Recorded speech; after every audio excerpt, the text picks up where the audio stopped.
और केपी में अपनी आवाम के लिए सेहत कार्ड निकाले हैं। वज़ीर आज़म ने पूरे केपी को सेहत कार्ड दे दिए हैं। आज 10 लाख रुपए का कार्ड लेकर घूमता है हर केपी का शहरी। 60 से 70% लोग पंजाब के अंदर आज सेहत कार्ड लेके अपने जेब में घूमते हैं, मतलब 10 लाख रुपए का कार्ड, उनका शनाख्ती कार्ड। ये सारी चीज़ें गिलगित बल्तिस्तान में भी ये सिलसिला शुरू हो गया है। ये मामलात क्या वजह सूबे सिंध में नहीं हो रहे हैं? सूबे सिंध में इस सूबे का एक एडवाइज़र कहता है कि हमें हेल्थ कार्ड की ज़रूरत नहीं है। अरे नालायक, हमें तो ज़रूरत है ना। सिंध के मासूम लोगों को तो ज़रूरत है, सिंध के जो गरीब लोग हैं उनको ज़रूरत है। तुमने तो बहुत माल बनाया है, तुम्हारे पास तो बहुत पैसा है, तुम्हें हेल्थ कार्ड की ज़रूरत नहीं, लेकिन हमें ज़रूरत है।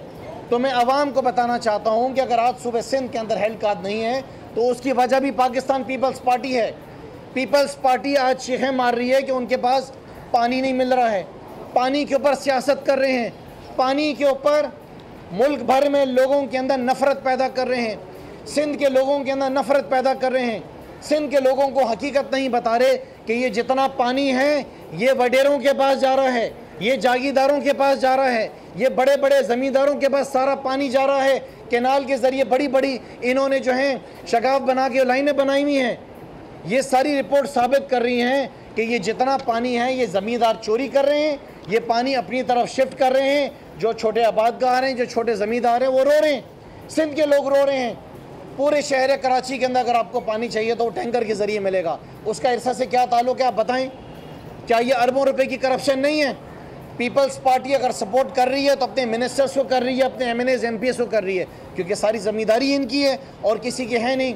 सो जब तक पाकिस्तान पीपल्स पार्टी सूबे सिंध के अंदर इक़्तिदार के अंदर रहेगी, सिंध के लोग इसी तरीके से डूबते रहेंगे। हर मसला सूबे सिंध के अंदर है, चाहे थर में बच्चे मर रहे हों भूख से, चाहे लाड़काना में एड्स से लोग मर रहे हों, चाहे दादू के अंदर बच्चे कुत्ते काटने से मर रहे हों, चाहे स्कूलों में तालीम ना हो, चाहे अस्पतालों में इलाज ना हो, चाहे शिकारपुर के अंदर वो रिपोर्ट आज भी हमारे सामने जो SSP ने दी थी, क्या बोला था SSP ने शिकारपुर के बारे में? क्या रिपोर्ट आई थी? क्या हाल किया उस SSP का? क्या वजह है कि पाकिस्तान पीपल्स पार्टी आज रेंजर्स को और आर्मी को नहीं कॉल कर रही है?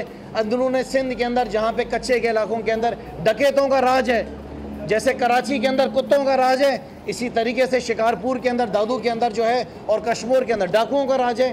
पीपल्स पार्टी इस वजह से रेंजर्स को नहीं बुला रही और इख्तियारात नहीं दे रही, क्योंकि इनको पता है कि इनके अपने लोग हैं, ये नहीं करेंगे उनके खिलाफ एक्शन।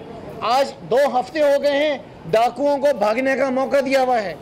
2 नंबर इनके पास बख्तरबंद हैं, गोलियां गुजर रही हैं बख्तरबंद के अंदर से, हमारे जवान मर रहे हैं और पीपल्स पार्टी बैठकर तमाशा देख रही है। क्यों नहीं इन्वेस्टिगेशन स्टार्ट की जाती है कि वो कौन से ऑफिसर्स थे होम डिपार्टमेंट के जिन्होंने 2 नंबर असला खरीद के अपने जवानों को मारा है? हर मुसीबत, हर क़यामत सूबे सिंध के अंदर क्यों आती है? इस वजह से आती है कि ये 2 नंबर हुकूमत है, ये 2 नंबर सियासी जमात है, इनकी तर्ज हुक्मरानी 2 नंबर है, इनके तौर तरीके 2 नंबर हैं। इनको सिंध के लोगों से कोई गर्ज नहीं है, सिर्फ अपना माल बनाना है, भरना है। अल्लाह अल्लाह खैर। ज़ियारत रेजिडेंसी में इस वक्त वज़ीर आला बलोचिस्तान जाम